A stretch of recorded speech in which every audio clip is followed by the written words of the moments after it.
चलिए सभी good afternoon. जितने भी स्टूडेंट मुझसे जुड़े हों सभी को वेरी वेरी गुड आफ्टरनून। चलिए आज बात करते हैं crack UPSC CSC in Hindi with us. जितने भी टॉप एजुकेटर हैं, क्वालिटी कंटेंट है, ग्रेट लर्निंग एक्सपीरियंस है और latest crack UPSC CSC Hindi channel है, यूट्यूब का चैनल है, अनअकैडमी का चैनल है और सभी का स्वागत है। ठीक है, तो आज हम बात करेंगे करंट अफेयर के बारे में ही। ठीक है, इस चैनल पे। और आगे बढ़ने से पहले सभी लोग, समय हो गया, जल्द से जल्द आइए। पहले आगे बढ़ने से पहले अनअकैडमी के बारे में कुछ बता देता हूँ आप लोगों को। ठीक है, चलिए। अनअकैडमी वैसे भी इंडिया का लार्जेस्ट लर्निंग प्लेटफॉर्म है, जहां घर बैठे ही इंडिया के जितने भी टॉप एजुकेटर हैं उनसे क्लास ले सकते हैं। ठीक है, जितने भी टॉप एजुकेटर हैं आपको अनअकैडमी पे इस समय मिल जाएंगे और आप घर बैठिए और इंडिया के टॉप एजुकेटर से क्लास लीजिए। ठीक है, ये भी चैनल है crack UPSC CSC optional with India largest learning platform. ठीक है, आगे बढ़ने से पहले एक थोड़ा अनअकैडमी के बारे में और भी बता देता हूँ कि अनअकैडमी, जैसे मैंने कहा, कि इंडिया का लार्जेस्ट लर्निंग प्लेटफॉर्म। अगर सब्सक्रिप्शन आप लेते हैं तो डेली लाइव क्लास मिलेगा। जैसे मैं लाइव क्लास ही ले रहा हूँ तो लाइव क्लास डेली मिलेगा आपको। स्ट्रक्चर कोर्सेज होंगे, जो कोर्स होंगे आपके स्ट्रक्चर फॉर्म में होंगे, मतलब प्रॉपर तरीके से क्लास चलेगा। अगर हिस्ट्री है तो हिस्ट्री चलेगा, ज्योग्राफी है तो ज्योग्राफी चलेगा, पॉलिटी है तो पॉलिटी चलेगा, इकोनॉमिक्स है तो इकोनॉमिक्स चलेगा, मतलब प्रॉपर तरीके से क्लास चलेंगे आपके। ठीक है, लाइव टेस्ट एंड क्विज मिलेगा। लाइव टेस्ट एंड क्विज का सबसे बड़ा बेनिफिट ये होता है कि टेस्ट और क्विज दे के आप अपने एरर्स को दूर कर सकते हैं, कमियों को दूर कर सकते हैं। तो टेस्ट दीजिए, क्विज दीजिए और जो भी एरर्स हैं, जो भी कमियां हैं, वो दूर करने का आपको मौका मिलेगा। ठीक है, ठीक है। और अनलिमिटेड एक्सेस है। अनलिमिटेड एक्सेस का मतलब यही होता है कि जो भी क्लास होगा, अगर सपोज दैट किसी कारणवश आप क्लास नहीं भी कर पाते हैं, जो क्लास होगा आपके मोबाइल में स्टोर हो जाएगा और आप कभी भी उसको अनलिमिटेड एक्सेस के साथ देख सकते हैं, सुन सकते हैं, समझ सकते हैं। ठीक है, तो डेली लाइव क्लास मिलेगा, सीधा प्रसारण होगा, टू वे कम्युनिकेशन होगा। मैं भी बोलूंगा, आप भी बोलेंगे, दोनों तरफ से क्लासेज होंगी। मतलब मैं बताऊंगा, आप उधर से सुनेंगे और आपको जो कह रहे होगी वो कमेंट के माध्यम से आप पूछेंगे मुझे। स्ट्रक्चर कोर्सेज होंगे, लाइव टेस्ट होगा, क्विज होगा और अनलिमिटेड एक्सेस होगा। ये अनअकैडमी का ऐप है जिसे गूगल के प्ले स्टोर से या एप्पल के प्ले स्टोर से डाउनलोड कर सकते हैं। तो जो लोग डाउनलोड ना किए हो वो डाउनलोड कर लें। ठीक है, और बात करते हैं, ये मेरे बारे में है। मैंने बीटेक कंप्यूटर साइंस से किया है, 4 ईयर का टीचिंग एक्सपीरियंस है मेरा। ऑप्शनल सब्जेक्ट मेरा हिस्ट्री है और मैं आप लोग को हिस्ट्री, पॉलिटी और करंट अफेयर पढ़ाऊंगा। फिलहाल अभी देख रहे हैं कि बहुत सारे पेपर्स इस समय चल रहे हैं, मेंस चल रहे हैं और बहुत जगह इंटरव्यू भी चल रहा है। इसकी वजह से करंट अफेयर पे थोड़ा मैं ज्यादा जोर दे रहा हूँ इस समय। और हिस्ट्री भी चल रहा है, एंशिएंट इंडिया भी चल रहा है और करंट अफेयर भी चल रहा है। और मैं पॉलिटी, हिस्ट्री, करंट अफेयर सब पढ़ाता हूँ। और आने वाले समय में पॉलिटी भी स्टार्ट करूंगा। अभी तो हिस्ट्री चल रहा है और एंशिएंट इंडिया चल रहा है, करंट अफेयर मतलब हिस्ट्री चल रहा है और करंट अफेयर चल रहा है। ठीक है, ये टेलीग्राम का लिंक है। इस टेलीग्राम के लिंक से जुड़ जाइएगा सभी लोग। जो भी क्लास का इन्फॉर्मेशन देना होता है, जो भी लिंक देना होता है, पीडीएफ देना होता है, सब कुछ इसी टेलीग्राम पे मैं दे देता हूँ। ठीक है, टेंशन एकदम लेने की जरूरत नहीं है किसी को भी। टेलीग्राम का लिंक है, इस लिंक से जुड़िए और जो भी क्वेरी हो, जो भी कुछ पूछना हो, जो भी कुछ कहना हो, समझाना हो, बताना हो, टेलीग्राम पे सब कुछ हो जाता है। ठीक है, मतलब आपको पीडीएफ भी मिल जाएगा, टाइमिंग मिल जाएगा, डेट मिल जाएगा, सब टेलीग्राम पे मिलेगा आपको। इंडिया के जितने भी टॉप 100 एजुकेटर हैं वो अनअकैडमी पे इस समय अवेलेबल हैं। किसी भी टॉप एजुकेटर से आप क्लास ले सकते हैं। ठीक है, ये आप स्वतंत्र हैं, किसी से भी क्लास ले सकते हैं। मैं भी एक एजुकेटर हूँ, यूपीएससी सीएससी प्लस एजुकेटर मैं भी हूँ। मुझसे भी क्लास ले सकते हैं, किसी से भी क्लास ले सकते हैं, आप स्वतंत्र हैं। जितने भी टॉपर्स हैं सब बैठे हुए हैं, आप स्क्रीन पे देख भी सकते हैं, किसी से भी क्लास ले सकते हैं। और भी बात करें हम यूपीएससी सीएससी के सब्सक्रिप्शन के बारे में, क्योंकि मैं यूपीएससी सीएससी को ही मतलब यूपीएससी डील करता हूँ, तो इसलिए यूपीएससी सीएससी की बात करूंगा। इसमें सब्सक्रिप्शन में जैसे पॉलिटी, गवर्नेंस एंड आईआर का सब्सक्रिप्शन है, जियोग्राफी का सब्सक्रिप्शन है, साइंस एंड टेक्नोलॉजी का सब्सक्रिप्शन है, एनसीईआरटी की समरी का सब्सक्रिप्शन है, हिस्ट्री का सब्सक्रिप्शन है, ऑप्शनल कोर्स के सब्सक्रिप्शन है आपके, एनवायरमेंट एंड इकोलॉजी का सब्सक्रिप्शन है, आर्ट एंड कल्चर के सब्सक्रिप्शन है, करंट अफेयर के भी सब्सक्रिप्शन है, इंडियन इकोनॉमी है, प्रैक्टिस स्ट्रेटजी है, आंसर राइटिंग कोर्स, ये सारे कोर्स सब्सक्रिप्शन इस समय अकेडमी पे अवेलेबल है। आप कोई भी सब्सक्रिप्शन लेके अपने क्लास को कंटिन्यू कर सकते हैं। ठीक है, और हम बात करते हैं प्लान के बारे में। दो तरह के प्लान होते हैं, एक होता है प्लस का प्लान, दूसरा होता है आइकॉनिक का प्लान। तो जो प्लस का प्लान है यूपीएससी सीएससी जीएस सब्सक्रिप्शन का, 1 महीने का भी है, 3 महीने का है, 6 महीने का, 12 महीने का, 24 महीने का और 36 महीने का। ठीक है, तो 1 ईयर की अगर हम बात करें, जो फी है 49,500 है। ये मेरा कोड है PJ01। इस कोड का यूज करेंगे तो आपका सब्सक्रिप्शन पे 10% डिस्काउंट हो जाएगा और 10% डिस्काउंट के बाद जो चार्ज आपको पे करना होगा वो 44,550 रुपये पे करना होगा, after 10% discount code PJ01 use करने के बाद। वैसे 1 ईयर 2 ईयर जो भी है, जिस तरह का लेना हो, कोड कहीं पे भी यूज किया जा सकता है। इसमें लाइव क्लास मिलेगा, टेस्ट सीरीज मिलेगा। लाइव क्लास मतलब जैसे सीधा प्रसारण, जैसे लाइव क्लास चल रहा है, टेस्ट सीरीज मिलेगा, अनलिमिटेड प्रैक्टिस मिलेगा, स्ट्रक्चर शेड्यूल मिलेगा, मतलब प्रॉपर तरीके से क्लास चलेंगे। हिस्ट्री है तो हिस्ट्री, ज्योग्राफी है तो ज्योग्राफी, पॉलिटी है तो पॉलिटी, मतलब प्रॉपर तरीके से क्लास कीजिए। अभी देखो, क्लास तो बेटा प्रॉपर तरीके से ही करने में मजा है। क्लास मिलेंगे प्रॉपर तरीके से, टेस्ट देने का मौका मिलेगा, बार बार टेस्ट देते रहिए, क्विज देते रहिए। आपको पता भी है, आने वाले समय में बताऊंगा भी कॉम्बैट के बारे में। आइकॉनिक दूसरा प्लान है आइकॉनिक का, ये भी 1 ईयर का है, 2 ईयर का है, 3 ईयर का है। जो 1 ईयर का इसका फी है आइकॉनिक का 69,500 रुपये इसका फी है। कोड यूज करेंगे, सेम कोड कहीं पे भी यूज किया जा सकता है, PJ01 कोड है, 10% डिस्काउंट। और 10% डिस्काउंट के बाद जो चार्ज आपको पे करना है ओनली 62,550 रुपये 1 ईयर का पे करना है आफ्टर डिस्काउंट PJ01 कोड के बाद। इसमें बेनिफिट ये मिलेगा कि ये चारों फीचर्स तो ऑलरेडी आपको मिले ही मिले ही है। जैसे आइकॉनिक अगर आप लेते हैं तो प्लस वाले चारों तो मिलेंगे ही मिलेंगे, जैसे लाइव क्लास है, टेस्ट सीरीज है, अनलिमिटेड प्रैक्टिस है, स्ट्रक्चर शेड्यूल है। इसके साथ ही साथ आपको पर्सनल कोच मिलेंगे, डेली मेंस क्वेश्चन प्रैक्टिस होगा, स्टडी प्लानर होंगे और पर्सनली आपको फीडबैक दिया जाएगा। तो ये भी सारी सुविधाएं आपको मिलेंगी, ठीक है। पर्सनल कोच का मतलब ये होता है पर्सनली गाइड करना, ठीक है। डेली मेंस क्वेश्चन प्रैक्टिस होगा, स्टडी प्लानर होंगे और पर्सनली आपको फीडबैक दिया जाएगा।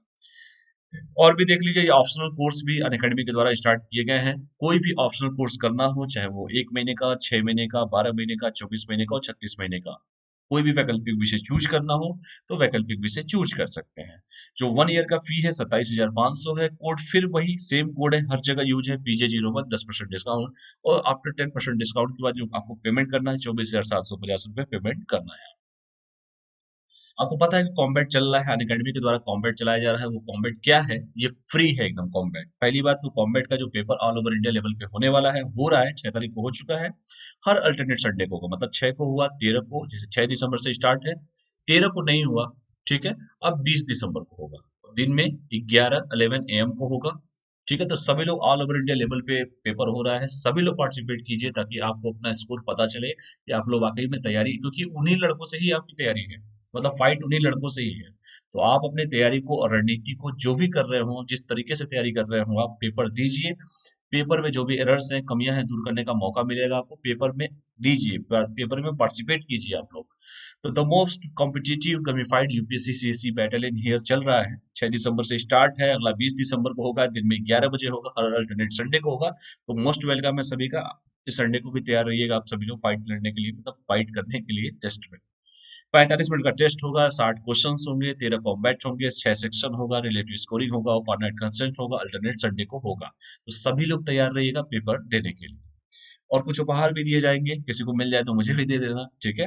फर्स्ट रैंक रहेगा तो एप्पल का मैकबुक एयर मिलेगा, सेकंड रैंक रहेगा तो एप्पल का आईपैड मिनी मिलेगा, थर्ड रैंक रहेगा तो एप्पल का एयरपॉड मिलेगा, और फोर्थ रैंक मतलब टॉप 100 जितने भी होंगे उनको अमेजन का वाउचर गिफ्ट दिया जाएगा 1000 रुपीज का, ठीक है। अगर यूज किसी को नहीं करना तो मुझे दे देना, कोई दिक्कत नहीं है। चलो, तो ऑलरेडी बहुत सारे टॉपिक्स मैं पढ़ाता ही रहता हूँ, तो मैं चाहता हूँ कि जो भी बच्चे हैं जो करंट अफेयर पढ़ते हैं, और मैं बार बार कहता हूँ कि बेटा करंट अफेयर को करंट की तरह मत पढ़ो, ये बार बार अपडेशन है, ये अपडेशन को पढ़ो, ठीक है। तो आज का पहला जो टॉपिक है बाल विवाह और महामारी। देखो, बाल विवाह भी है और महामारी भी है। महामारी तो ऑलरेडी हम सभी झेल ही रहे हैं, कोविड 19 कोविड महामारी जो चली रही है, वैश्विक महामारी है। और बाल विवाह के साथ क्या महामारी का लिंक है, ठीक है, उसके बारे में आज हम चर्चा करेंगे, ठीक है। तो बाल विवाह के बारे में सबको पता है कि बाल विवाह क्या होता है। अब इसको तो मतलब एक्सप्लेन नहीं करना है कि बाल विवाह क्या होता है, लेकिन बाल विवाह और महामारी दोनों एक साथ पढ़ेंगे। दोनों अपने आप में ही महान है। देखते हैं क्या है पहले। चाइल्ड लाइन इंडिया द्वारा प्रकाशित एक रिपोर्ट के अनुसार मुताबिक महामारी और उसके लागू किए गए देशव्यापी लॉकडाउन के कारण मध्य प्रदेश के ग्रामीण क्षेत्रों में बाल विवाह के नए कारक साबित हुए हैं। आपको पता है कि मध्य प्रदेश एक राज्य है जिसके मुख्यमंत्री जो है शिवराज सिंह चौहान है, और वहां की जो राज्यपाल है, कमेंट करके कोई बता सकता है कि वहां के राज्यपाल कौन है? चलो, यहाँ तक मैंने बोल दिया। उत्तर प्रदेश की जो राज्यपाल वर्तमान में है, आनंदीबेन पटेल, वही शायद मध्य प्रदेश का कार्यभार संभाल रही है, ठीक है, अतिरिक्त कार्यभार संभाल रही है। तो आपको पता है कि पूरे भारत में सबसे ज्यादा अनुसूचित जनजाति जो पाई जाती है वो मध्य प्रदेश में ही पाई जाती है, ठीक है। तो चाइल्ड लाइन इंडिया द्वारा एक प्रकाशित एक रिपोर्ट के मुताबिक ये बताया गया है कि महामारी और लॉकडाउन के कारण, जो लॉकडाउन हुआ था, जिसके कारण देशव्यापी लॉकडाउन के कारण मध्य प्रदेश के ग्रामीण क्षेत्रों में, जो भी ग्रामीण अंचल है, वहां पर बाल विवाह के नए कारक जो है साबित हुए हैं। अब बाल विवाह ऐसा क्यों भाई, ऐसा क्यों वहां पे हुआ है मध्य प्रदेश में? तो ऐसा एक सर्वे के द्वारा पता चला है कि चाइल्ड लाइन इंडिया द्वारा एक प्रकाशित एक रिपोर्ट के मुताबिक ये बताया गया है कि महामारी और उसके कारण जो लॉकडाउन हुआ था, देशव्यापी जो लॉकडाउन हुआ था, तो मध्य प्रदेश के ग्रामीण क्षेत्रों में बाल विवाह के नए कारक साबित हुए हैं, ठीक है। आगे हम बात करते हैं, सब पता चल जाएगा आपको धीरे धीरे, ठीक है। चलिए आगे हम बात करते हैं, और क्या है ये सब चीजें। चाइल्ड लाइन इंडिया के रिपोर्ट के प्रमुख निष्कर्ष क्या क्या है सब बताऊंगा धीरे धीरे, परेशान मत होइए आप लोग, पहले ही चीजों को देखिए क्या मैं कहना चाहता हूँ, क्यों ऐसा हुआ है, क्या है ये बाल विवाह, क्यों मध्य प्रदेश में हुआ, सब बताया जाएगा।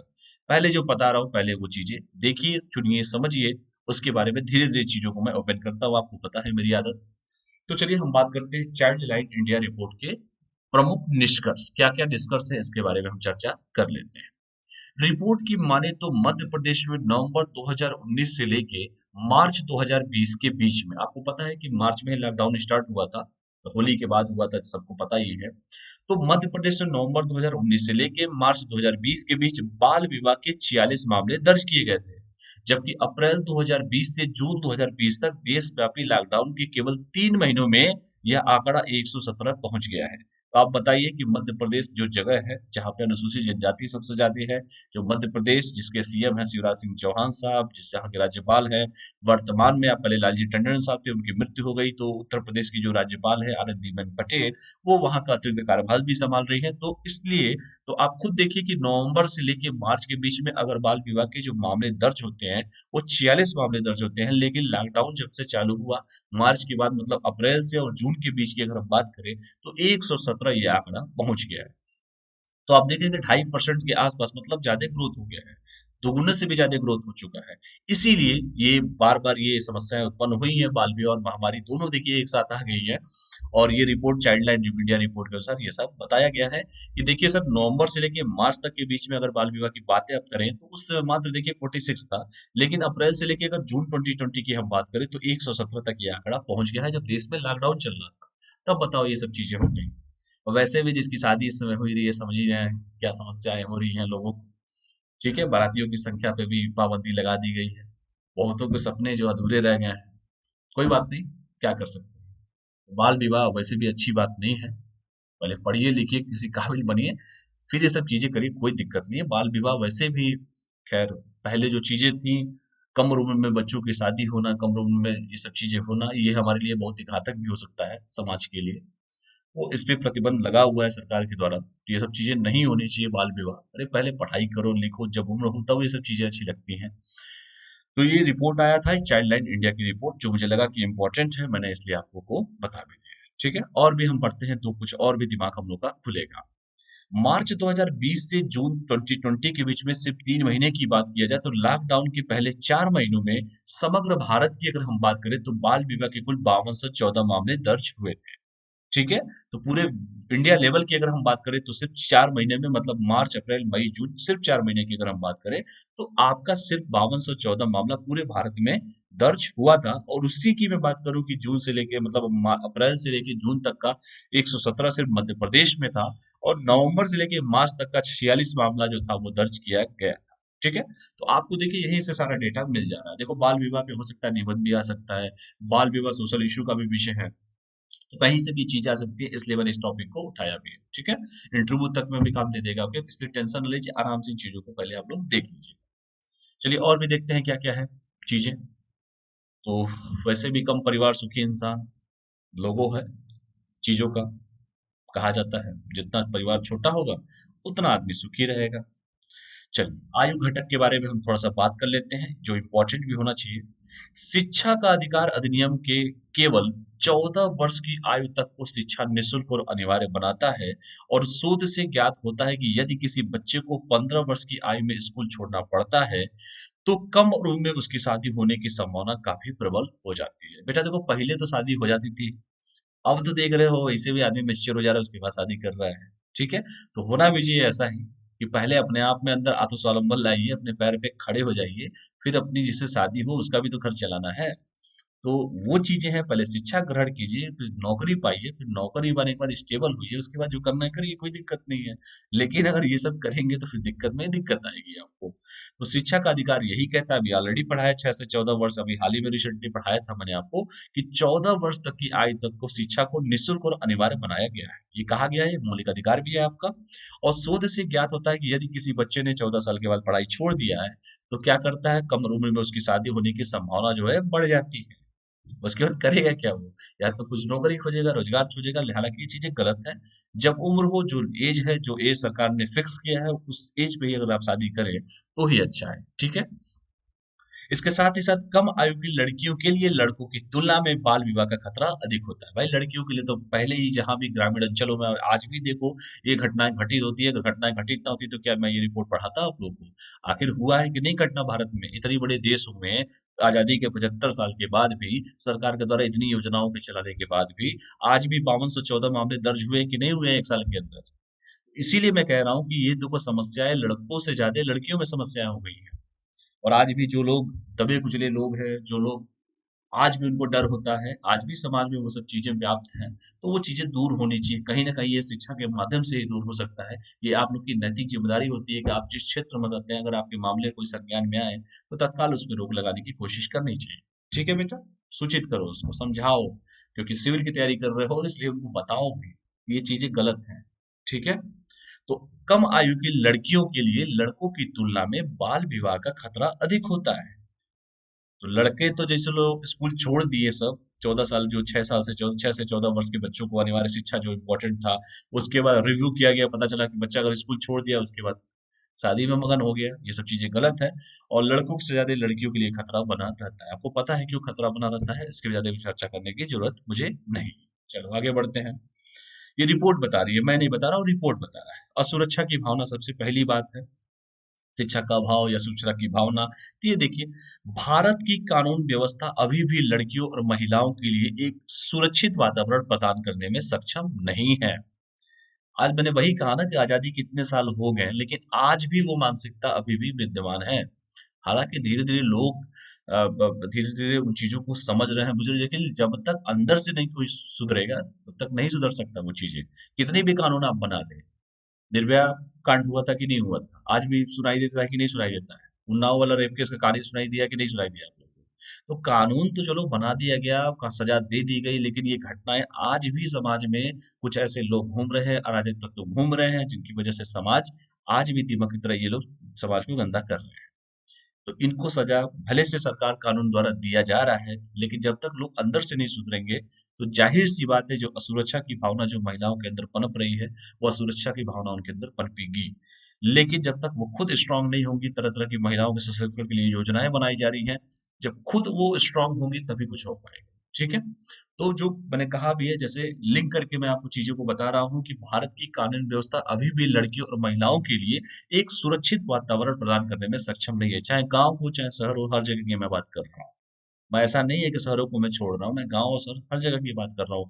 आज भी उनके अंदर वो असुरक्षा की भावना होती है। और वो असुरक्षा की भावना की वजह से उनके माँ बाप कम एज में ही बच्चियों की शादी कर देते हैं। ये सच्चाई है, इस सच्चाई से आप दूर नहीं भाग सकते हैं। तो आज भी गाँव हो चाहे शहर हो, आपने देखो अभी उन्नाव कांड कब हुआ तो बताइए।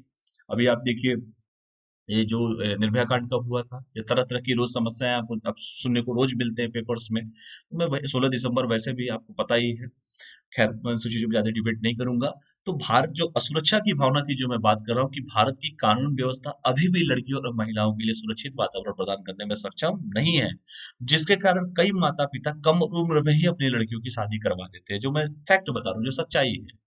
ठीक है, इससे आप दूर नहीं भाग सकते हैं। यही सच्चाई है, यही सच्चाई है और यही सच्चाई है।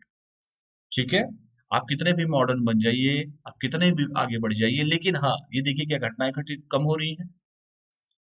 आज न जाने परिवार जो जो परिवार का कॉन्सेप्ट था, अब ये नहीं लगता है कि आज पहले की तुलना में अब परिवार का कॉन्सेप्ट में कुछ अलग चीजें आ रही है। हर आदमी एक अलग दुनिया में घूम खो जा रहा है। एक घर में ही 4 लोग अगर रह रहे हो तो चारों के हाथों में मोबाइल है, कोई किसी से बात करने को तैयार नहीं है। वो दुनिया उसकी, वो बच्चा उसकी दुनिया उसके मोबाइल में ही घूम रहा है। बच्चा खुल के अपने पिता से बात नहीं कर पा रहा है, अपनी माँ से बात नहीं कर पा रहा है, क्योंकि वो अलग दुनिया में घूम रहा है।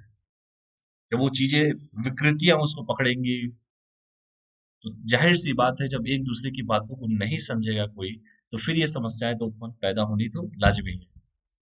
और जितना जल्द से जल्द इन चीजों को सॉर्ट आउट होगा तभी कुछ हो पाएगा। इसलिए मैंने कहा भी कि असुरक्षा की भावना और महिलाओं के लिए एक असुरक्षित वातावरण उनको मिल जाता है। जिससे होता क्या है कि आज भी देखिए कम उम्र में माँ बाप को अंदर चिंता हो जाती है कि भैया बिटिया की शादी करनी है हमको, कम उम्र में लड़कियों की शादी करवा दी जाती है। ठीक है। तो इसको पॉइंट वाइज करके आप लोग, सोशल इशू जब भी आएगा इसको पॉइंट वाइज करके भी आप लोग लिख सकते हैं। ठीक है। असुरक्षा की जो भावना जो मैं बता रहा हूँ, जैसे मैंने आप लोग को ये भी बताया कि लड़कों की तुलना में लड़कों की तुलना में लड़कियों की शादी जल्दी हो जाती है, ये खतरा होता है लड़कियों को। इसके साथ मैंने ये भी आप लोगों को बताया कि इसका कारण क्या है। इसका कारण यही है, क्या सुरक्षा है, शिक्षा का अभाव है। ठीक है, तो ये देख लीजिएगा। दूसरा जो पॉइंट है मेरा, शिक्षा का अभाव का जो पॉइंट है, ये भी देखिए कि लड़कियों को प्राय सीमित आर्थिक भूमिका में देखा जाता है। और सच्चाई एक बात और बोल दूं कि आज भी वाकई में सच्चाई यही है कि लड़कियों को कहा जाता है पराया धन। यही कहा जाता है ना, आज भी लोग, कुछ लोग बोलते हैं कि लड़कियां तो पराई धन होती हैं। खैर, मैं ज्यादा डिटेल इसमें नहीं जाऊंगा कि शिक्षा का अभाव भी है। लड़कों को कॉन्वेंट में पढ़ाएंगे, लड़की को किसी और स्कूल में पढ़ाएंगे। ये समाज में मानसिकता कौन लाता है? जो लोग ज्ञान देते हैं, समाज में मानसिकता कौन लाता है सब चीजों का? हम्म। चार बच्चे हैं, एक बिटिया अगर हो तो बच्चों को दूध पिलाएंगे, बिटिया को दूध नहीं पिलाएंगे लोग। ये सच्चाई है, इससे आप नहीं भाग सकते। ये सच्चाई है, आप लोग खुद जानते हैं। आज भी सच्चाई है। बच्चे को अच्छा एजुकेशन देंगे, बच्चे को आईआईटी में भेजेंगे, बिटिया कहेंगे अरे भाई चलो। सभी लोग की बात नहीं कर रहा हूँ, कुछ लोग की बात कर रहा हूँ जो शिक्षा का अभाव जहाँ पे है। लेकिन है ऐसा। ये सच्चाई है, ये धरातल, ये जमीनी हकीकत है, ये चीजों का जो मैं बता रहा हूँ आपसे। बेटे को, मैं खैर छोड़िए, मैं ज्यादा इस पे डिबेट पे नहीं आऊंगा। लेकिन सच्चाई है, सच्चाई को खुद आप लोग समझते होंगे कि लड़कियों को प्राय सीमित आर्थिक भूमिका में देखा जाता है। ये सच्चाई है। लेकिन अगर बिटिया को, जो दहेज की जो लोग बात करते हैं, अगर बिटिया को पढ़ा के नौकरी अगर वो पाएगी तो ये दहेज वैसे कहानी सब खत्म हो जाएगी। इसलिए जहाँ शिक्षा का अभाव है, जहाँ ये सब चीजें रहेंगी, तो वाकई में समाज में ये सब चीजें देखने को मिलेंगी। इसलिए जितनी भी बच्चियां हैं, पढ़ें लिखें, अपने हक के जाने, उनके अधिकार क्या है, और अपने खुद के पैर पे खड़े हों। तभी ये समाज का कल्याण हो सकता है। देश की वित्त मंत्री कौन है? निर्मला सीतारमन जी। उन्हीं के देश में जो देश का बागडोर और जो वित्त मंत्रालय, सब उन्हीं के इर्द गिर्द घूम रहा है। तो लोग अपनी पहले सोच बदलें, फिर उसके बाद तो सब सही हो जाएगा। तो शिक्षा का अभाव है, जैसे मैंने कहा कि लड़कियों को प्राय सीमित आर्थिक भूमिका में देखा जाता है, और महिलाओं का काम घर तक ही सीमित रहता है, और उसे कोई भी विशेष महत्व नहीं दिया जाता है। ये सच्चाई है। जैसे फॉर्म भरते हैं लोग, लिखते हैं कि mother house wife, father business, ये लिखते हैं ना। तो क्या मदर हाउस वाइफ है तो क्या वो, अगर बताइए, दूसरा को काम करवाएंगे, सपोज दैट, तो क्या माता का रोल नहीं है उसमें? हाँ, उसका कोई विशेष महत्व नहीं दिया जाता है क्या? ऐसा चीजें नहीं है। हर व्यक्ति का महत्व है, बस देखने का नजरिया होना चाहिए आपका। ठीक है। तो शिक्षा का जो अभाव है, जिसके कारण लड़कियों को प्राय सीमित आर्थिक भूमिका में देखा जाता है। जैसे आज भी सुनते होंगे, गांव में आप लोग रहते अगर होते होंगे, आप सुनते होंगे, जो जमीनी हकीकत मैं बता रहा हूँ आपको। देखो, पढ़ाने के लिए मैं यहाँ पढ़ा दूँ, उसके बाद चला जाऊँ, कोई दिक्कत नहीं है। लेकिन मेन चीजें यह है कि आप लोग को उस टॉपिक के अंदर अगर सोशल इशू का कोई भी वो चीजें हो रही है, तो क्या वो चीजें आपको पता है कि नहीं है। नियम कानून बनाना और वर्तमान में जमीनी हकीकत जानना बड़ा जरूरी होता है। इसलिए मैंने कहा कि आज भी असुरक्षा का माहौल हो, चाहे शहर हो चाहे गाँव हो, सच्चाई यही है। कितने भी कानून आपने बनवा दिए, कितने भी फंड आपने बनवा दिए, जब तक रियल सच्चाई नहीं आपको पता है, तो वाकई में ये सब नियम कानून बनाने से कुछ नहीं होने वाला। शिक्षा का अभाव, जैसे मैंने कहा कि आज भी कम जो पढ़े लिखे लोग हैं, उनको यही लगता है कि लड़का तो हमारा पुत्र रत्न है। वो खुद विरोधाभास पैदा करते हैं वो चीजों को लेकर। लड़की हो चाहे लड़का हो, दोनों इक्वल हैं, और दोनों को इक्वली अधिकार मिलने चाहिए। ये मैंने, सुप्रीम कोर्ट भी कहता है। तो यही चीजें हैं। महिलाओं का घर तक ही सीमित रहता है, सच्चाई यही है। और उसे कोई भी विशेष महत्व नहीं दिया जाता। ये जो शिक्षा का अभाव है, इसी के कारण ये सब चीजें होती हैं। ठीक है, तो इन चीजों को पूरा एक्सप्लेन कर दिया हूँ। आप अपने तरीके से, जिस तरीके से लिखना है उस तरीके से लिख लीजिएगा आप। ठीक है। और रही बात, एक टेलीग्राम का लिंक है, इस टेलीग्राम से जुड़ जाइएगा। जो भी इन्फॉर्मेशन देना होता है मुझे इस टेलीग्राम पे दे देता हूँ। ठीक है। चलिए, और भी देखते हैं क्या क्या कारण, तो मैंने चलो बता दिया, इतना डीप कारण बता दिया मैंने। अब आगे और भी बात करते हैं। और भी कारण देखो, देखो तुले राजा को। और ये देखो, बताओ, इतने छोटे छोटे बच्चे हैं हम लोग के सामने, हैं? पहले यही होता था ना, पहले होता था तो चलो ठीक लगता था। अभी इस जमाने में अगर ये चीजें हों, तो यार मत पूछो। लोग सोच कैसे लेते हैं, हम तो ये नहीं समझ पाते हैं। लोग सोच कैसे लेते हैं, शादी करना है, ये करना है, मतलब इतनी कम एज में, बताओ क्या है। इसके अलावा एक और भी समस्या है, दहेज भी एक बड़ी समस्या है। जो मैंने कहा, क्या लड़कियां पढ़ लिख लेंगी, सब लड़कियां पढ़ेंगी, ये दहेज वाली कहानी खत्म करो अब। समाज बदल चुका है। और इस तथ्य के बावजूद कि भारत में दहेज को 5 दशक पूर्व ही प्रतिबंधित कर दिया गया था और दूल्हे और उसके परिवार द्वारा दहेज की मांग करना एक आम प्रथा बनी हुई है। बताओ ये कब का खत्म है कहानी। क्या कहेंगे सब गांव में ये कहेंगे सब कि दहेज प्रथा कैसी प्रथा, गिफ्ट है ये, हाँ ये गिफ्ट है। तो एक दहेज भी बहुत बड़ी एक समस्या भी है, सच्चाई यही है। आप लोग सब परिचित होंगे इससे। देखो दूल्हे राजा को, खैर इस तथ्य के बावजूद भारत में दहेज को 5 दशक पहले मतलब 50 साल पहले उसको प्रतिबंधित कर दिया गया था, लेकिन दूल्हे और उसके परिवार द्वारा आज भी दहेज की मांग करना एक आम प्रथा है। नहीं कुछ तो गिफ्ट दे दीजिए, यही कहते हैं सुनना है। तो ये कारण जितने बता रहा हूँ बेटा, सोशल इश्यू में सारे कारण यही सब चीजें आती हैं। सच्चाई से आप भग नहीं सकते हैं आप। और भी देखिए, चलिए मुद्दे पे आ जाते हैं कि महामारी के दौरान बाल विवाह में वृद्धि क्यों हुई। क्यों वृद्धि हो गई भाई, ऐसा क्या कारण था? वृद्धि यही नहीं हुई, महामारी के दौरान जो लोग घर में बैठ थे बहुत सारी समस्याएं हुई, तलाक के केसेस भी बढ़े हैं। लोग फ्रस्ट्रेशन उतारने के लिए बच्चे को ही पहले कूटते थे घर में। ठीक है, तो ये सच्चाई है, इससे दूर नहीं हट सकते हम लोग। महामारी के दौरान बहुत सी चीजें थी, लोगों का जो साइकोलॉजिकल प्रेशर था कि क्या होगा, मेरा जॉब का होगा। बताओ ये इतने बड़े बड़े हीरो थे, कितने हीरो निकल गए हैं इसी लॉकडाउन में। वो लोग अपने आप को सरवाइव नहीं कर पाए। कुछ लोगों की मैं बात कर रहा हूँ, सबकी बात नहीं कर रहा हूँ मैं। आज भी ग्रामीण अंचल में क्या होता है, लोग पैसा जुटा जुटा के रखते हैं, एलआईसी की पॉलिसी रखते हैं, जिंदगी के साथ भी, जिंदगी के बाद में, क्योंकि वो बचाना जानते हैं। और कुछ लोग ऐसे हैं आउट ऑफ फोकस में ही खत्म हो गए। यही तो देश की खूबसूरती है हमारी, कि कितने भी अकाल पड़ने के बावजूद भी हम आज भी रफ एंड टफ रहते हैं हम लोग। ये महामारी है, वैश्विक महामारी है, सभी ने झेला, हम भी झेल रहे हैं, कोई दिक्कत नहीं है। खत्म हो जाएगा आज कहानी है तो चलिए मैं मुद्दे पे आता हूँ। पूरा डिटेल तो मैं दे देता हूँ आप लोगों को, लेकिन अब मुद्दे पे ही रहे तो अच्छा रहेगा कि महामारी के दौरान बाल विवाह में वृद्धि क्यों हुई।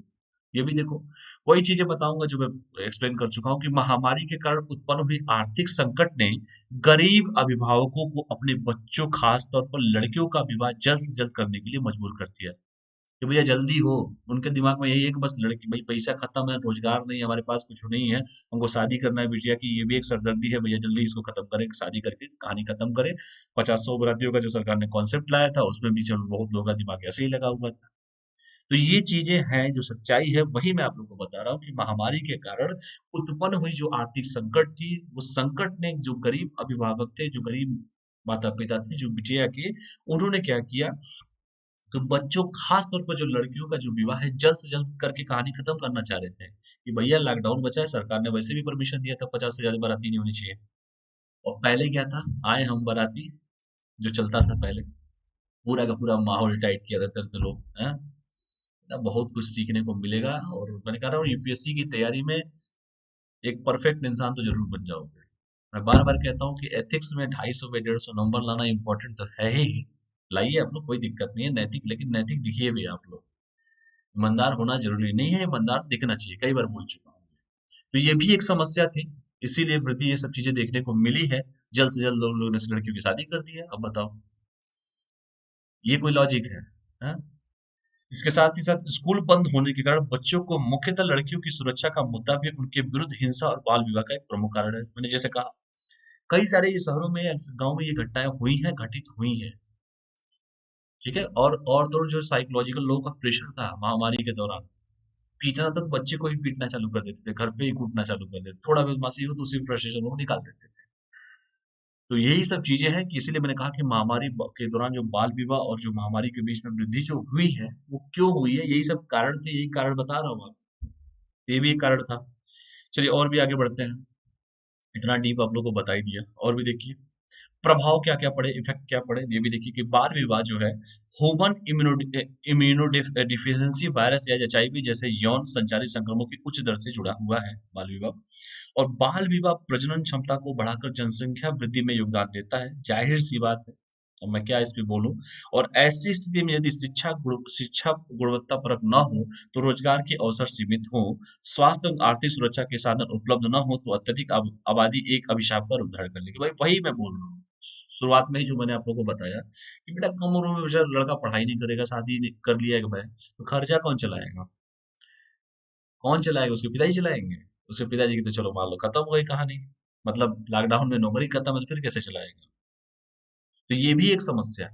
देखो समस्या एक दूसरे से जुड़ी हुई होती है, हर आदमी एक दूसरे से जुड़ा हुआ होता है। वैसे ही जैसे मैंने कहा कि बाल विवाह प्रजनन क्षमता को बढ़ाकर जनसंख्या वृद्धि में पहले तो योगदान देगा, समय से पहले वो कर लिया बाल विवाह अगर हो गया तो समय से पहले बच्चा हो जाएगा, समय से पहले बूढ़ा भी हो जाएगा वो। और तरह तरह की जो रोग है, जो उसकी शारीरिक जो वो चीजें होती है, कई चीजें वो जाहिर सी बात है जवाब देना चालू कर देंगे। ऐसी स्थिति में यदि शिक्षा गुणवत्ता परक न हो तो रोजगार के अवसर सीमित होंगे, स्वास्थ्य और आर्थिक सुरक्षा के साधन उपलब्ध नहीं होंगे, तो इतनी बड़ी आबादी अगर यही सब करेगी तो उसके आगे क्या हो, अभिशाप का रूप धारण कर लेंगे। ये प्रभाव था, इस प्रभाव को भी आप लोग देख लीजिएगा, ठीक है। चलिए और भी देखते हैं। बाकी तो आप लोग समझदार हैं ही, समझदारों इशारों के लिए समझदार मतलब इस समझदारों के लिए इशारा ही काफी होता है। और भी देखिए, देखिए मैं क्या बोलूं इस पे ज्यादा। कम आयु में विवाह करने वाले बच्चे प्रायः विवाह के दायित्वों को समझने में असमर्थ होते हैं। वो सही बात है भाई, मेच्योर रहेंगे तभी तो फीलिंग समझेंगे। फीलिंग्स कैसे समझेंगे भाई? देखो, एक तुम आप लोग का एक एज है, मेरा भी एक एज है। आपका काम क्या है, पढ़ाई करना, मेरा काम है पढ़ाना। आप जब पढ़ाई करेंगे नौकरी पाएंगे, जब एज होगी तो आपकी शादी होगी, अपना खर्चा संभालेंगे, अपनी बीवी का खर्चा चलाएंगे, और उसके बाद जो भी समाज के अनुसार जो चल रहा है वो चलेंगे। अगर कम एज में शादी हो गई तो बेटा मैच्योर है ही नहीं, वो फीलिंग्स क्या समझेंगे, वो तो बस मैं यहाँ तू वहां, जिंदगी है कहाँ, बस करेंगे। मतलब मैं ये नहीं कहना चाहता, मैं ये कह रहा हूँ कि मतलब बस उसी में लगे रहेंगे, खर्चा कहाँ से चलेगा फिर। हम्म। तो कम आयु में विवाह करने वाले बच्चे प्राय विवाह के दायित्व को समझ वो नहीं समझ पाते कि वो कर क्या रहे हैं। उनको समझ में आएगी 10 साल बाद, जब वो पूरे मेच्योर हो जाएंगे।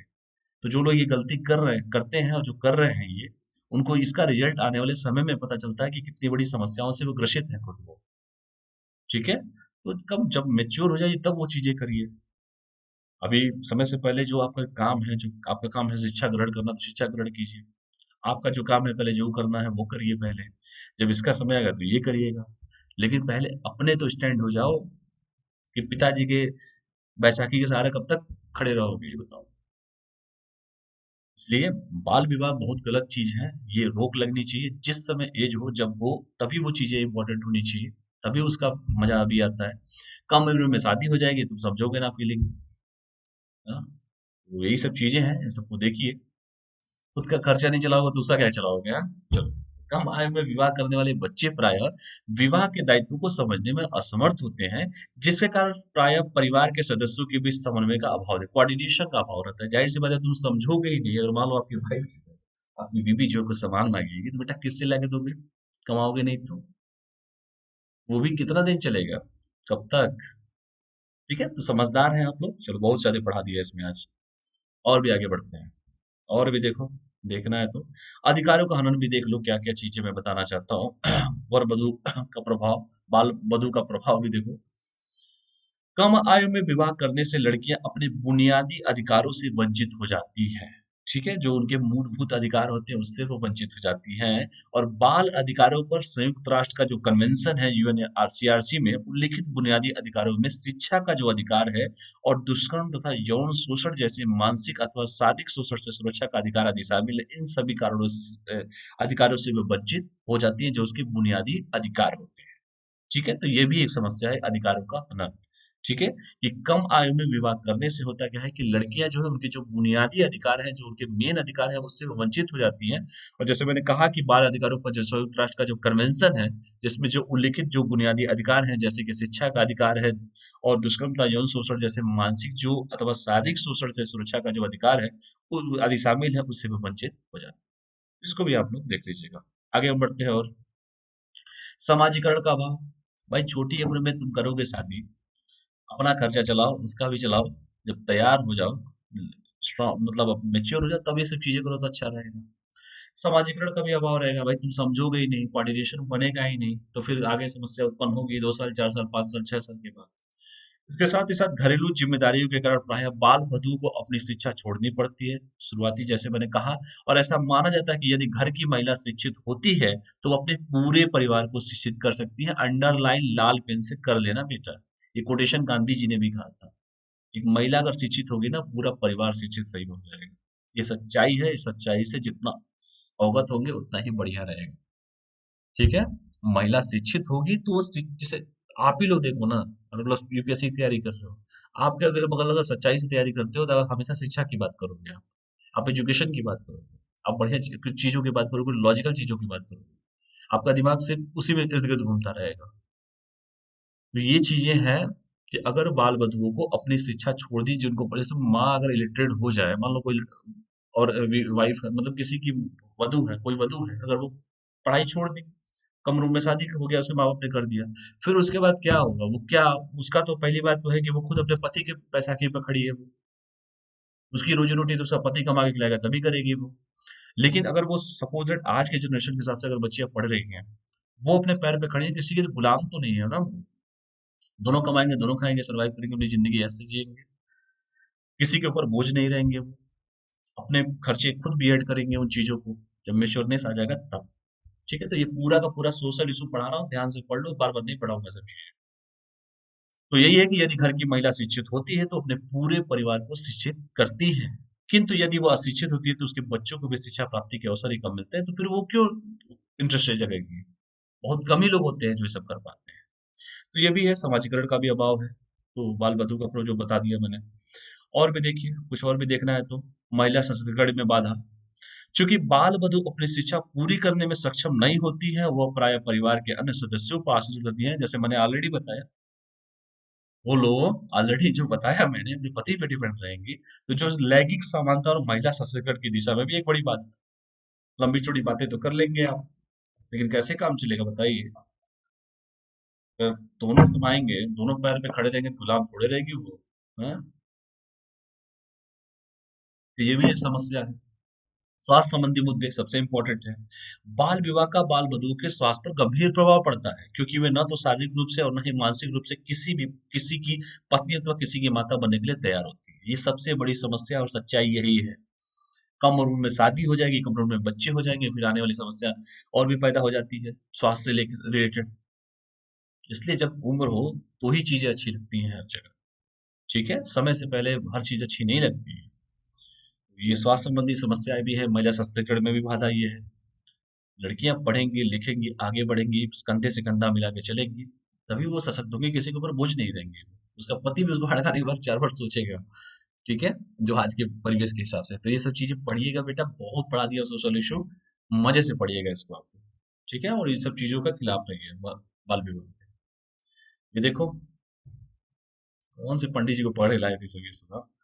चलो और भी देखो बाल वधू का प्रभाव। शोध के मुताबिक 15 वर्ष से कम आयु की लड़कियों में मातृ मृत्यु दर का जोखिम सबसे अधिक रहता है, जो एमएमआर का जो रेशियो है सबसे ज्यादा रहता है, ये शोध किया गया है रिसर्च के अनुसार। और इसके अलावा बाल वधु पर हृदयघात, मधुमेह, कैंसर या स्ट्रोक आदि का खतरा 23% अधिक होता है। साथ ही वे मानसिक विकारों के प्रति काफी संवेदनशील, कम उम्र में शादी हो जाएगी, कम उम्र में बच्चे हो जाएंगे, कम उम्र में जिम्मेदारी हो जाएगी, कम उम्र में सांस की समस्याएं हो जाएंगी। मतलब मैं क्या बोलूंगा, ज्यादा बोलना भी उचित नहीं है। तो ये सब शोध पे पता चला है बेटा। ठीक है, जिसके ऊपर बीतता है जाके पूछना। तो इसके अलावा जो मैंने कहा कि बाल वधुओं पर हृदयघात, हार्ट अटैक समझते ही हैं आप, मधुमेह, शुगर, कैंसर और स्ट्रोक आदि का खतरा 23% अधिक होता है। सब चीजों का भाई, आदमी कम उम्र में शादी कर लेगा। ठीक है, और शादी अगर हो गई कम उम्र में, जब उम्र है ही नहीं, परिपक्व तो आप है ही नहीं, बच्चे हो गए, इसके बाद तरह तरह के रोगी, तरह तरह की जिम्मेदारियां, कम उम्र में सब कुछ हम लेके बैठ गए। अरे उम्र हो जाए तब वो करो तो अच्छा लगता है। ठीक है, ये सब चीजें देख लीजिएगा, बाल बाल का प्रभाव भी है, वो भी मैंने आपको बता दिया। और भी देखो क्या क्या नियम कानून कहते हैं। बाल विवाह रोकने हेतु सरकार के क्या क्या प्रयास हैं, देखते हैं। वर्ष 1929 का बाल विवाह निरोधक अधिनियम भारत में बाल विवाह की कुप्रथा को प्रतिबंधित करता है। ठीक है, तो इसको आप लोग देखिए। विशेष विवाह अधिनियम 1954 और बाल विवाह प्रतिशत अधिनियम 2006 के तहत महिलाओं और पुरुषों के लिए विवाह की जो न्यूनतम आयु है क्रमशः 18, मतलब महिलाओं के लिए 18 है और पुरुषों के लिए 21 साल है। तो जब बेटा ये नियम है तो काहे परेशान हो तुम, हैं? तो ये नियम को याद रखिएगा कि विशेष बाल विवाह अधिनियम जो है, ठीक है, 1954 और बाल विवाह प्रतिशत अधिनियम 2006 के तहत महिलाओं और पुरुषों के लिए जो शादी की ये सरकार ने फिक्स किया है, वो महिलाओं के लिए न्यूनतम 18 साल और पुरुषों के लिए 21 साल किया गया है। ठीक है। और बाल विवाह प्रतिशत अधिनियम 2006 को बाल विवाह निरोधक अधिनियम 1929 की कमियों को दूर करने के लिए लागू किया गया था। ठीक है, यानी कि जो 1929 की कमियां थी, अरे उनकी कमियां थी, 29 की कमियां छोड़ो ना यार, रियल की बात करो। तो उस कमियों को इसमें दूर किया गया है, जिसमें बताया गया कि देखो भाई साहब, ऐसा है कि अब समय बदल रहा है। अब जो लड़कियों की एज होगी 18 होगी और लड़कों की एज होगी 21। उसके बाद बेटा 21 के बाद तो गवर्नमेंट जब भी रिजर्वेशन करते हो, तो ये चीजों को ध्यान रखना। ठीक है, चलो, तो ये एज पूछा जाता है पेपर में, तो ध्यान देना। ठीक है, किस एक्ट को बदला गया? 1929 के एक्ट को बदला गया। 1929 की जो कमियां थी, उस कमियों को दूर किया गया, और उस कमियों को दूर करने के बाद ये निर्णय किया गया, 2006 में किया गया एक्ट के माध्यम से, 54 के जो अधिनियम के अनुसार ये बताया गया कि देखो, महिलाओं की उम्र होगी 18 और पुरुषों की एज होगी 21। तो जब 19 से कम होना है, 21 से ज्यादा जो गाना चलता था, क्या है इरादा? तो यहाँ पर जो है बेटा 21 साल पुरुषों के लिए और 18 साल महिलाओं के लिए। ठीक है बेटा, तो चलो आगे बढ़ते हैं। और भी देखो क्या क्या है, क्या क्या सरकार द्वारा प्रयास है। ठीक है, केंद्रीय महिला और बाल विकास मंत्रालय, कोई कमेंट करके मुझे बता सकता है कि मंत्री साहिबा कौन है? कौन है मंत्री जी हमारे केंद्रीय महिला और बाल विकास मंत्रालय किसके पास है? कमेंट करके हमको आंसर दीजिए तुरंत, जितने भी स्टूडेंट हो। मातृत्व की आयु, मातृ मृत्यु दर और महिलाओं के पोषण स्तर में सुधार से संबंधित मुद्दों की जांच करने के लिए एक समिति का गठन किया है। किसने किया है भैया? केंद्रीय महिला और बाल विकास मंत्रालय ने किया है। मातृत्व की आयु, मातृ मृत्यु दर, एमएमआर और महिलाओं के पोषण स्तर में सुधार से संबंधित मुद्दों की जांच करने के लिए एक समिति का गठन किया है। और यह जो समिति रहेगी, उस समिति क्या करवाएगी भैया? गर्भावस्था, प्रसव और उसके पश्चात माँ और बच्चे के चिकित्सीय स्वास्थ्य और पोषण के स्तर के साथ विवाह की आयु और मातृत्व से सहसंबंध की जांच करेंगी। और यह जो समिति होगी जया जेटली की अध्यक्षता में की गई है। तो ये जो समिति के गठन किया गया है, किसके द्वारा, कौन से मंत्रालय के द्वारा? केंद्रीय महिला और बाल विकास मंत्रालय के द्वारा ये जो समिति इन्होंने गठित किया गया है, जिस समिति की हेड है, जो अध्यक्षता है, वो जया जेटली साहिबा है। और ये क्या करवाएंगी? मातृत्व की आय, मातृ मृत्यु दर और महिलाओं के पोषण से संबंधित जो भी सुधार होंगे, उस संबंधी सुधार से संबंधित जो मुद्दे होंगे, उनकी जांच करेंगी। और इसीलिए इसका गठन किया गया है। और यह जो समिति होगी, इसके साथ क्या काम करेगी? जो भी गर्भावस्था होता है या प्रसव होता है, या प्रसव के बाद माँ और बच्चा दोनों के चिकित्सकीय स्वास्थ्य एवं पोषण के स्तर के साथ विवाह की आयु और मातृत्व के सहसंबंध की जांच करेंगे। इनका काम सौंपा गया है, जिसकी अध्यक्षता करेंगी जया जेटली साहिबा। ठीक है, इसके साथ ही साथ बाल विवाह जैसी कुप्रथा का उन्मूलन, सतत विकास लक्ष्य एसडीजी के जो गोल है, सस्टेनेबल डेवलपमेंट गोल जो है, 17 लक्ष्य जो रखे गए हैं, एसडीजी 5 का हिस्सा है बाल विवाह। ये भी पेपर में पूछा जाता है। और यह लैंगिक समानता प्राप्त करने तथा सभी महिलाओं और लड़कियों को सशक्त बनाने से संबंधित है। जो लड़कियां सशक्त होंगी, तो अपने आप पूरा परिवार सशक्त होगा। इसलिए पैर पे खड़ा कीजिए उनको। ठीक है, देश की वित्त मंत्री महिलाओं में आप लोग के साथ हूँ। ठीक है, बच्चियां जो भी हैं पढ़ रही हैं, पढ़ो, मन से पढ़ो, समाज में उदाहरण पेश करो। अपने आप सभी अगल बगल वाले जो होंगे ना, सब सुधर जाएंगे। ठीक है, सब सुधर जाएंगे, सोच बदलेगी उनकी। चलिए और आगे बढ़ते हैं।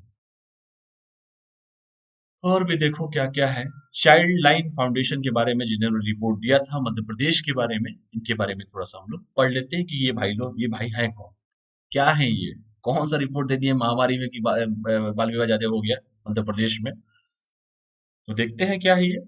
तो चाइल्ड लाइन फाउंडेशन क्या है कि यह भारत में एक गैर सरकारी संगठन है, एनजीओ है। क्या है? एनजीओ है, जो बच्चों के लिए चाइल्ड लाइन नामक एक टेलीफोन हेल्पलाइन संचालित करता है। ठीक है, यानी कि एक एनजीओ है जो क्या करता है कि बच्चों के लिए चाइल्ड लाइन नामक एक टेलीफोन हेल्पलाइन संचालित करता है। और यह भारत में बच्चों की मदद के लिए निशुल्क, फ्री में आपातकालीन फोन सेवा है, जो चौबीसों घंटे उपलब्ध है। ठीक है, तो आप याद रखिएगा कि चाइल्ड लाइन जो फाउंडेशन है, एक एनजीओ है, जो बच्चों के लिए चाइल्ड लाइन नामक एक टेलीफोन हेल्पलाइन क्या करता है, संचालित करता है।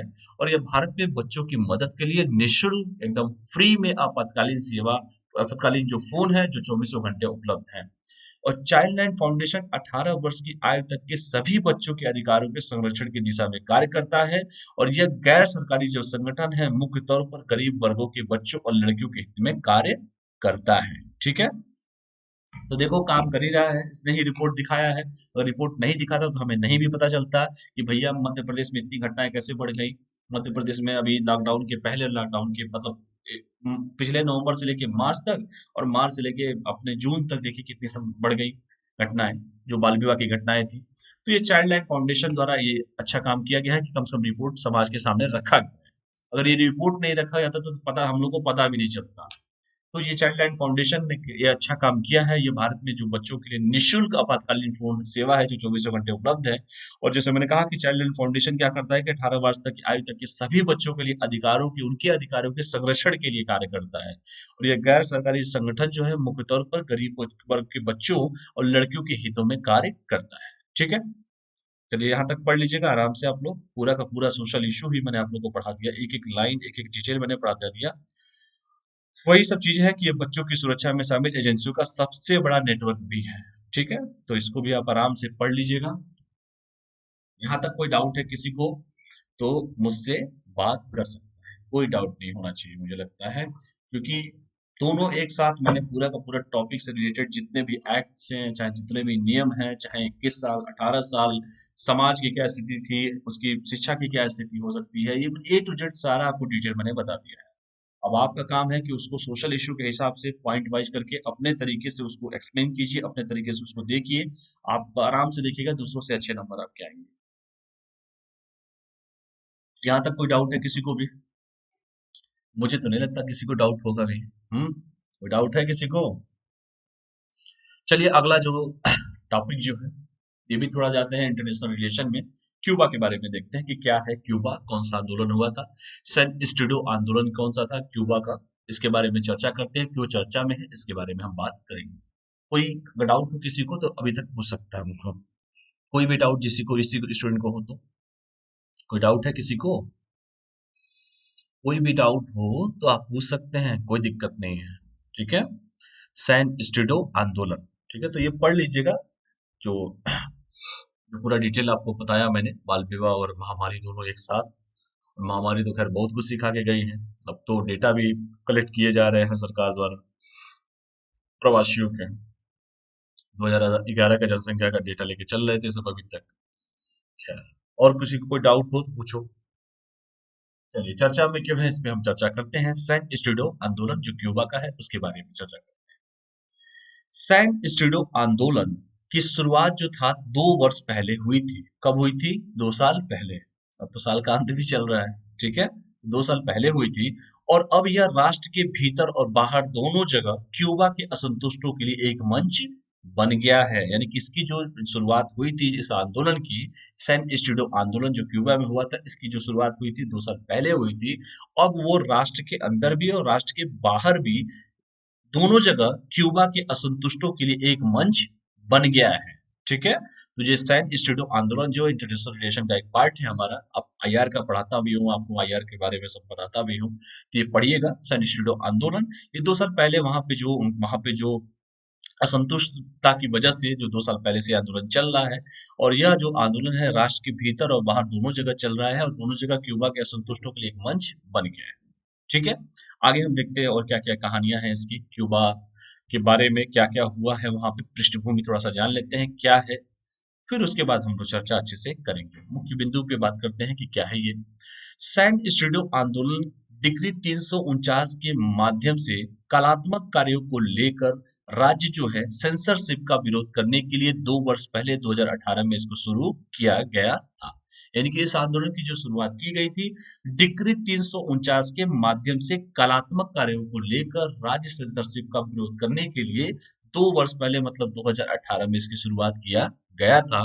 और डिग्री 349 एक ऐसा कानून है जो क्यूबा की सरकार को ऐसी सांस्कृतिक गतिविधियों को प्रतिबंधित करने के लिए शक्तियां देता है जिसे उसने मंजूरी नहीं दी थी, इसीलिए इसका विरोध किया जा रहा है। ठीक है, ये इसकी पृष्ठभूमि है जो 2 साल पहले से रची जा रही थी, इंटरनल और एक्सटर्नल इंटरनल दोनों जगह रची जा रही है, और एक मंच मिल गया अब इसको। इसीलिए मैंने कहा कि डिग्री 349 के माध्यम से कलात्मक कार्यों को लेकर राज्य सेंसरशिप का विरोध करने के लिए 2 वर्ष पहले इसकी शुरुआत हुई थी। और मैंने कहा भी कि डिग्री 349 क्या है, ये एक कानून है जो क्यूबा की सरकार को ऐसी सांस्कृतिक जो गतिविधियां उस गतिविधियों को प्रतिबंधित करने के लिए शक्तियां देता है जिसने उसने मंजूरी नहीं दी थी। ठीक है, तो ये कारण था और इसी कारण की वजह से ये आंदोलन चलाया जा रहा है। यहाँ तक कोई डाउट है किसी को भी? डिक्री 349 क्या है? तो ये एक कानून है जो क्यूबा की सरकार को ऐसी सांस्कृतिक गतिविधियों को प्रतिबंधित करने के लिए शक्तियां देता है जिसे उसने मंजूरी नहीं दी थी। यहाँ तक कोई डाउट किसी को भी? कोई भी डाउट? चलिए आगे बढ़ते हैं और भी देखते हैं। और भी देखिए क्या क्या होता है दुनिया में, देखना तो जरूरी होता है कि क्या कर सकते हैं। पढ़िए। इस डिक्री के खिलाफ 349 के खिलाफ विरोध के लिए जो भी कलाकार थे, कवि थे, पत्रकार और कार्यकर्ता सैन स्टीडो में एकत्र हुए, और यह एक श्वेत बहुमत वाला इलाका है जो हवाना के सबसे गरीब और सांस्कृतिक रूप से सक्रिय क्षेत्रों में से एक है। यानी कि एक मंच जो प्रदान करता है, ये मंच क्या है डिग्री 349। उसी डिग्री 349 के विरोध में, जो कानून है डिग्री 349 का, उसी कानून के विरोध में, विरोध के लिए जो भी हमारे वहाँ के कलाकार हैं, कवि हैं, पत्रकार और कार्यकर्ता क्या कर रहे हैं, सैन स्टीडियो में एकत्र हुए। और यह क्या है, एक श्वेत बहुमत वाला इलाका है जो हवाना के सबसे गरीब और सांस्कृतिक रूप से सक्रिय क्षेत्रों में से एक है। ठीक है, यहाँ तक कोई डाउट किसी को भी?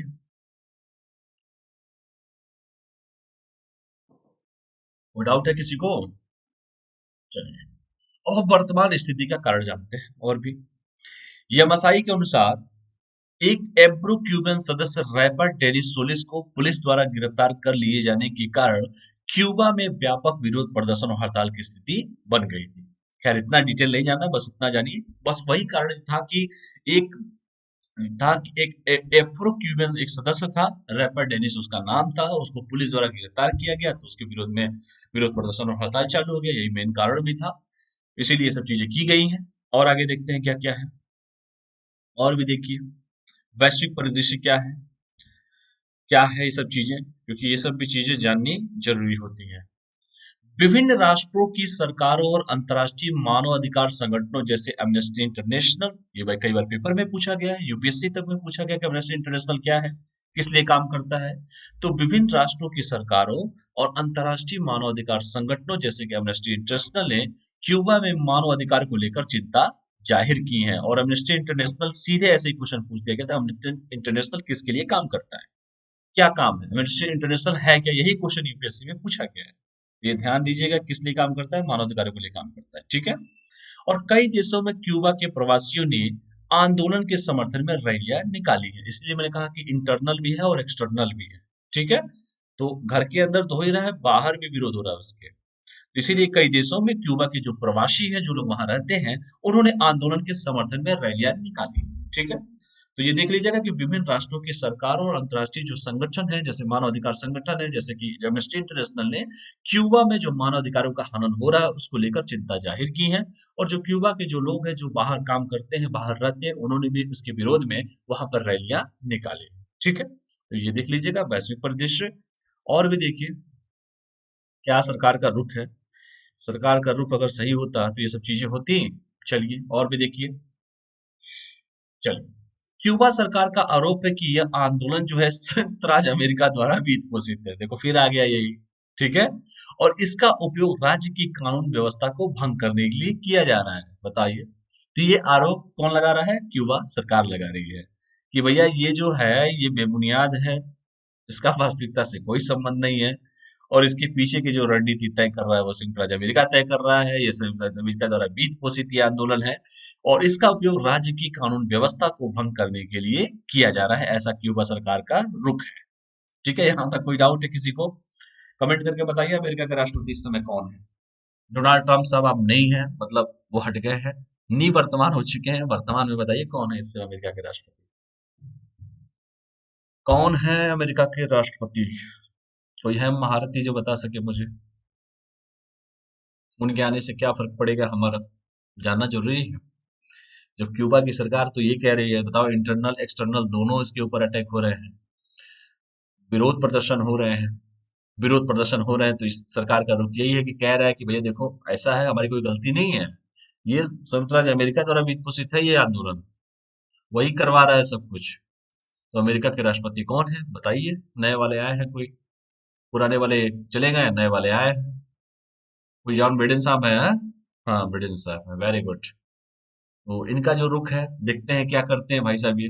डोनाल्ड ट्रम्प साहब तो खैर मुखर होकर कुछ चीजों को बात करते थे, देखते हैं ये क्या करते हैं। उनका तो कुछ अलग नजरिया भी था किसी चीज को लेके। ठीक है, तो ये सब चीजें देख लीजिएगा कि क्यूबा सरकार का आरोप है कि ये आंदोलन जो है संयुक्त राज्य अमेरिका द्वारा वित्त पोषित है और इसका उपयोग राज्य की कानून व्यवस्था को भंग करने के लिए किया जा रहा है। चलिए और आगे देखते हैं क्या है। और देखिए वैश्विक परिदृश्य में क्या क्या चीजें चल रही हैं, क्या प्रमुख चल रहा है। विभिन्न राष्ट्रों की सरकारों और अंतर्राष्ट्रीय मानवाधिकार संगठन ये तो बता ही चुका हूं, वही चीजें हैं। और भी देखिए भारत और क्यूबा के क्या संबंध है, ये भी इंपॉर्टेंट होना चाहिए कि हमारे और उनसे क्या इससे फर्क पड़ेगा, वैश्विक परिवेश में क्या फर्क पड़ेगा। तो पहले हमारा उनका रिलेशन जानते हैं कि क्या होते हैं। क्यूबा के साथ, ठीक है, भारत घनिष्ठ मधुर और ऐतिहासिक संबंध साझा करता है। हमारे तो सबसे प्यारे संबंध है। हम तो अपने छोटे भाई पाकिस्तान को भी शांति से रहने के लिए कहते हैं, लेकिन वही नहीं मानता है। हम क्या करें, छोटे भाई को फिर समझाना पड़ता है, देखो भाई समझ लो, मान लो, तुम सबकी बात तो मानते नहीं हो, मान लो। वो कहता है ठीक है मान लेते हैं। तो कभी कभी मानता भी है वो हमारी बात को, नहीं मानता है तो मनवाया जाता है उससे। तो क्यूबा के साथ भारत के जो है घनिष्ठ मधुर और ऐतिहासिक संबंध साझा करता है शुरू से ही। और दोनों देश जो है गुट निरपेक्ष आंदोलन के संस्थापक सदस्य हैं। ठीक है, जो गुट निरपेक्ष आंदोलन था जिसके संस्थापक दोनों सदस्य हैं। ठीक है, ये बड़ी इंपॉर्टेंट चीजें हैं। और वर्ष 1959 में क्यूबा अर्जेंटीना के गुरिल्ला कमांडर एर्नेस्टो चे गुवेरा ने भारत का राजनयिक दौरा किया। और उस समय के जो तत्कालीन प्रधानमंत्री, जाहिर सी बात है हमारे जवाहरलाल नेहरू साहब थे, पंडित जवाहरलाल नेहरू साहब थे, ने उनका स्वागत किया था। तो सोचो कितना हमारा प्यारा दोस्त हो सकता है वो, जो गुट निरपेक्ष आंदोलन का समर्थक था, संस्थापक सदस्य था। हम और वो दोनों थे। ठीक है, दोनों देश थे, इंडिया और भारत और क्यूबा दोनों थे, गुट निरपेक्ष आंदोलन के संस्थापक सदस्य थे। यानी संस्था की जब स्थापना हुई उसके सदस्य थे। और वर्ष 2019 में भारत ने क्यूबा के खिलाफ अमेरिकी प्रतिबंधों को हटाने के लिए संयुक्त राष्ट्र महासभा में पेश किए गए प्रस्ताव का समर्थन किया है। ये भी ध्यान दीजिए कि क्यूबा के खिलाफ जो अमेरिकी प्रतिबंध को हटाने के लिए संयुक्त राष्ट्र अमेरिकी महासभा में पेश किए गए प्रस्ताव का समर्थन किया है। तो ये चीजें देखिए, भारत और क्यूबा का संबंध, ये पूरा डिटेल मैंने बता दिया। कितनी मित्रता है, वहां के साहब आते हैं हमारे के यहाँ, तो हमारे पीएम साहब उस समय इनकी स्वागत किए 1959 में। और 2019 में हुआ यह था कि भारत ने क्यूबा के खिलाफ जो अंतर्राष्ट्रीय प्रतिबंध लगे थे, अमेरिका के द्वारा जो प्रतिबंध लगे थे, उन प्रतिबंधों को हटाने के लिए संयुक्त राष्ट्र महासभा में पेश किए गए प्रस्तावों का उन्होंने समर्थन किया। यहाँ तक कोई डाउट है भारत के द्वारा? तो ये हमारे संबंध है, सबसे अच्छे संबंध है हमारे। और भी देखिए क्या क्या चीजें हैं, और भी देखते हैं। इसके साथ ही साथ वर्ष 2019 में भारत के राष्ट्रपति की क्यूबा यात्रा के दौरान भारत और क्यूबा जो है जैव प्रौद्योगिकी के क्षेत्र में, होम्योपैथी के क्षेत्र में तथा चिकित्सा की पारंपरिक प्रणाली के क्षेत्रों में सहयोग करने पर सहमत हुए थे। तो हमारे राष्ट्रपति साहब का नाम क्या है, कोई बता सकता है? हमारे वर्तमान में जो देश के राष्ट्रपति हैं, महामहिम राष्ट्रपति साहब, उनका नाम क्या है? और हमारे देश के उपराष्ट्रपति जो हैं, उनका नाम क्या है? कमेंट करिए और मुझे बताइए, मुझे भी अवगत कराइए। कुछ चीजें आपसे भी तो मैं जानूं, कि हर चीज मैं ही बताते चलूं। जब राष्ट्रपति साहब गए, दौरे पे गए, तो दोनों लोग मिलेंगे, दोनों लोग बातें करेंगे, कुछ बातें होती हैं, क्योंकि कोई किसी के दौरे पे जाता है तो दो चार एमओयू करके चला आता है। तो हमारे भी राष्ट्रपति साहब गए, तो कहा आए हैं भाई तो कुछ करना तो है, वैसे तो आएंगे नहीं घूमने हम। तो वहां गए, वहां पे उन्होंने कहा कि चलो भाई कुछ कर लेते हैं, कुछ सहमति कर लेते हैं। तो उन्होंने जैव प्रौद्योगिकी, होम्योपैथी और चिकित्सा की जो पारंपरिक प्रणाली थी, उस प्रणाली के क्षेत्रों में सहयोग करने पर सहमत हुए। ठीक है, तो भारत और क्यूबा जो दोनों के दोनों सबसे इंपॉर्टेंट, मैंने जैसे कहा कि गुट निरपेक्ष के जब संस्थापक सदस्य थे, जब उसकी स्थापना हो रही थी, वो दोनों के दोनों देश संस्थापक सदस्य। ठीक है, तो ये सब भी चीजें देख लीजिएगा और भी जानिए। तीसरा टॉपिक जो है, यहाँ तक देख लीजिएगा, भारत और क्यूबा का संबंध। स्टूडियो आंदोलन जो था सब बता दिया हूँ, क्या क्या हुआ था, किसके विरोध में हुआ था, किसने क्या कहा था, क्यूबा का क्या पक्ष था, हमारे और क्यूबा के क्या संबंध है, सब डिटेल बता दिया हूँ। अगला जो टॉपिक है वो है संयुक्त राष्ट्र निवेश प्रोत्साहन पुरस्कार, United nation investment promotion award. देखते हैं क्या है संयुक्त राष्ट्र निवेश प्रोत्साहन पुरस्कार। तो यहाँ तक कोई डाउट हो तो आप मुझे बता सकते हैं। कोई डाउट है किसी को भी, किसी भी स्टूडेंट को, किसी भी तरह की कोई समस्या हो, कमेंट के माध्यम से आप हमें अवगत करा सकते हैं। ठीक है। कुछ देश ऐसे हैं जिनके बारे में नहीं जानते थे, अजान का है, क्यूबा के संबंध हमारे भी क्या है, हम तो सबको समझाते हैं। समझदार समझता है, नहीं समझता तो तरीके कई सारे हैं, किस तरीके से समझता है उस तरीके से समझाएंगे। तो चलिए अगला जो टॉपिक है हमारा, जैसे संयुक्त राष्ट्र निवेश प्रोत्साहन पुरस्कार जो है, United nation investment promotion award, उसके बारे में हम चर्चा कर लेते हैं। क्यों चर्चा में है, क्या कारण है, इसके बारे में हम बात कर लेते हैं। यहाँ तक कोई डाउट किसी को भी, कोई भी डाउट? कैसा लगा आज का टॉपिक, कमेंट करके हमको बताइए, जितने भी टॉपिक्स पढ़ाए जा रहे हैं आपको। राष्ट्रपति का नाम, उपराष्ट्रपति का नाम, कम से कम आजादी से लेके अभी तक कितने राष्ट्रपति जितने भी हुए हैं, उनका क्रम क्या है, उपराष्ट्रपति का क्रम क्या है, आजादी से लेके अब तक कितने नंबर के इस समय राष्ट्रपति चल रहे हैं, नंबरवार क्रम में क्या है उनका, उपराष्ट्रपति का क्रम क्या है, प्रधानमंत्री का क्रम क्या है, आजादी से लेके अभी तक कौन कौन से प्रधानमंत्री रहे हैं, उनका कौन कौन सा कार्यकाल रहा है। ये सब चीजें मुझे लगता है कि हर स्टूडेंट को जानना चाहिए। इसलिए नहीं, मान लो कोई पूछ दे कि इस साल कौन सी पंचवर्षीय योजना चल रही थी, गरीबी हटाओ किसमें कब नारा दिया गया था, इस पीछे क्वेश्चन पूछा गया है। तो आपको डेट एग्जैक्ट पता रहेगा कि इस कार्यकाल से लेकर, जैसे मोदी जी का कार्यकाल है, अगर मान लीजिए आने वाले भविष्य में पूछे कि जो देश में यशस्वी प्रधानमंत्री जब आए थे दूसरी पार्टी के, जो पहली बार पूर्ण बहुमत से आए थे, उनका नाम क्या था, तो आप कहेंगे कि प्रधानमंत्री नरेंद्र मोदी जी। 2014 में आए थे, 19 तक रहे, फिर 19 के बाद फिर वही रहे। तो ये चीजें हैं, मोदी है तो मुमकिन है। तो वही चीजें हैं, क्रम उनका पढ़ लीजिएगा, पेपर में क्वेश्चंस पूछे जाते हैं। पेपर में तो यहाँ तक पूछे गए हैं कि आरबीआई के जो गवर्नर्स हैं, वो गवर्नर का कौन सा क्रम है, यहाँ तक पूछे गए हैं कि मुख्य न्यायाधीश जो है उनका कौन सा क्रम है, मतलब कितने नंबर के मुख्य न्यायाधीश है, आज अभी तक जितने लोग मुख्य न्यायाधीश आजादी के बाद आज तक बने हैं उसकी मैं बात कर रहा हूँ। ठीक है। ये सब क्वेश्चंस पेपर में पूछे गए हैं, कई बार पेपर में पूछे गए, आप जाके प्रीवियस ईयर का पेपर देखिएगा। ठीक है। तो चलो हम मुद्दे पे आते हैं, संयुक्त राष्ट्र निवेश प्रोत्साहन पुरस्कार क्या है, क्या अवार्ड है, कौन सा अवार्ड दिया जा रहा है, इसके बारे में हम चर्चा कर लेंगे। ठीक है।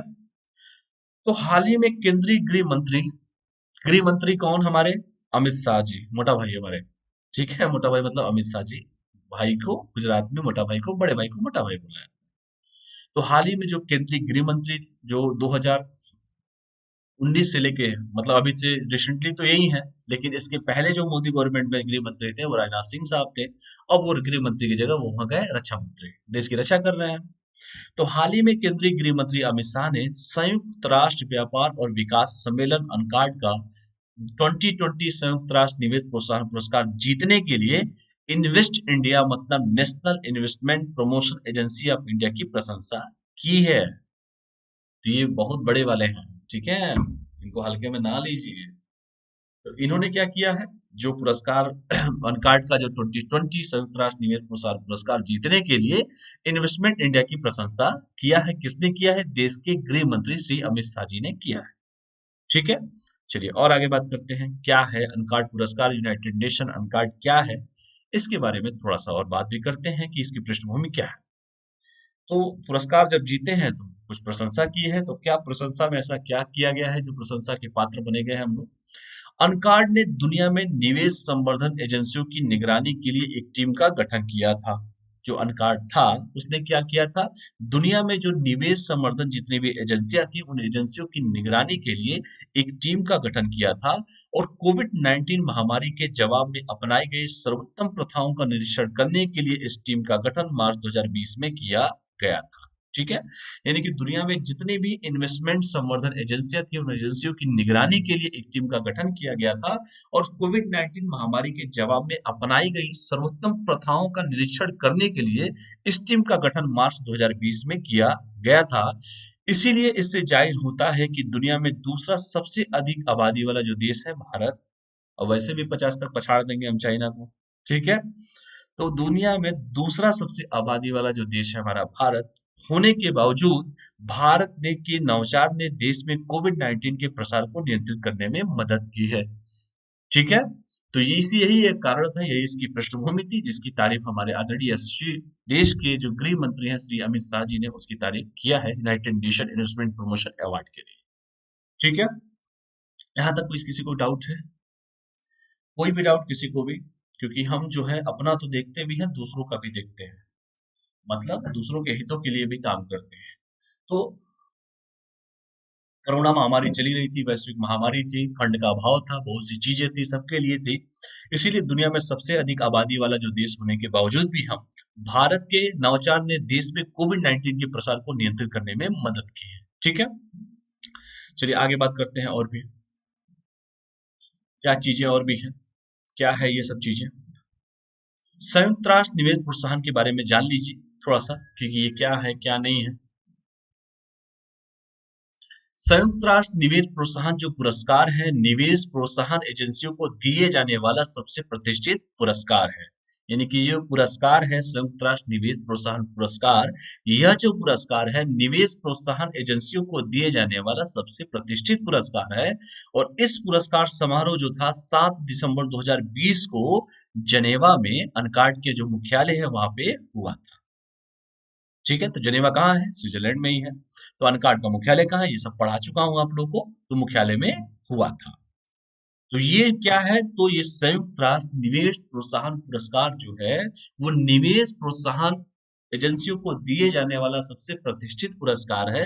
और इस पुरस्कार पुरस्कार समारोह का जो आयोजन किया गया था वो किया गया था अनकार्ड का जो मुख्यालय है जनेवा, वहां पर 7 दिसंबर 2020 को किया गया था। और यह पुरस्कार दुनिया भर में निवेश संवर्धन एजेंसियों की उत्कृष्ट उपलब्धियों और बेहतरीन अभ्यास को प्रतिबिंबित करता है। ठीक है, तो आप ये भी जान गए आज की संयुक्त राष्ट्र निवेश प्रोत्साहन पुरस्कार क्या है। तो इस संयुक्त राष्ट्र निवेश प्रोत्साहन जो पुरस्कार आपका है, निवेश प्रोत्साहन एजेंसियों को दिए जाने वाला सबसे प्रतिष्ठित पुरस्कार है।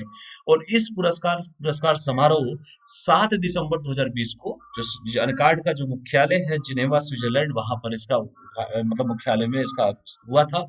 पुरस्कार समारोह मुख्यालय में हुआ था, 7 दिसंबर 2020 को हुआ था। और यह पुरस्कार दुनिया भर में निवेश समर्थन एजेंसियों की उत्कृष्ट उपलब्धियों पर बेहतरीन अभ्यास को प्रतिबिंबित करता है। इसको भी आप आराम से पढ़ सकते हैं। और आगे बढ़ते हैं और जानते हैं इसके बारे में। इसके साथ ही साथ संयुक्त राष्ट्र निवेश प्रोत्साहन पुरस्कार निवेश प्रोत्साहन एजेंसियों, ये पढ़ा ही चुका हूँ, ये रिपीट हो गया है। और भी देख लीजिए। यह पुरस्कार अनकार्ड द्वारा विश्व भर की 180 से अधिक संवर्धन एजेंसियों द्वारा किए गए कार्य का मूल्यांकन के आधार पर प्रदान किया जाए। इसी बात है, बहुत सारे देश होंगे, वहां की कंपनियां होंगी, निवेशक होंगे, निवेश संवर्धन एजेंसियां होंगी, उसके द्वारा जब मूल्यांकन किया जाएगा तब ये पुरस्कार किसी को दिया जाता है। इसके साथ ही साथ अनकार्ड ने अपने प्रकाशन में इन्वेस्ट इंडिया की बेहतरीन गतिविधियों जैसे कि business immunity platform, exclusive investor forum webinar series, social media पर सक्रियता और कोविड से निपटने के लिए गठित समूह जैसे कि व्यापार पुनर्निर्माण, stakeholder outreach and supplier outreach पर प्रकाश डाला है। बस इतना देख लो, बहुत है यार, इससे ज्यादा क्या देखोगे आप लोग। ठीक है, तो इसको आप लोग देख लीजिएगा। और चलते हैं इन्वेस्टमेंट इंडिया। जितने भी इन्वेस्टमेंट इंडिया के बारे में जान लो, क्या होता है इन्वेस्टमेंट इंडिया। सबकी तारीफ किया है उसने, इसलिए अवार्ड दिया है इसने। इन्वेस्टमेंट इंडिया भारत की राष्ट्रीय निवेश संवर्धन और सुविधा एजेंसी है। ये इन्वेस्टमेंट इंडिया क्या है? इन्वेस्टमेंट इंडिया जो है भारत की राष्ट्रीय निवेश संवर्धन और सुविधा एजेंसी है। और इसे औद्योगिक नीति और संवर्धन विभाग डीआईपीपी के तहत गैर लाभकारी संगठन के रूप में स्थापित किया गया था। ठीक है, तो आराम से यहाँ तक किसी को कोई डाउट हो तो आप हमसे पूछ सकते हैं। कोई डाउट है किसी को तो बेहिचक पूछिए, कोई दिक्कत नहीं होनी चाहिए। इन्वेस्ट इंडिया क्या है, इन्वेस्ट इंडिया के बारे में भी जानिए कि इन्वेस्ट इंडिया जो है भारत की राष्ट्रीय निवेश संवर्धन और सुविधा एजेंसी है। और इससे औद्योगिक नीति और संवर्धन विभाग जो है जिसे डीआईपीपी कहते हैं, उसके तहत गैर लाभकारी संगठन के रूप में स्थापित किया गया था।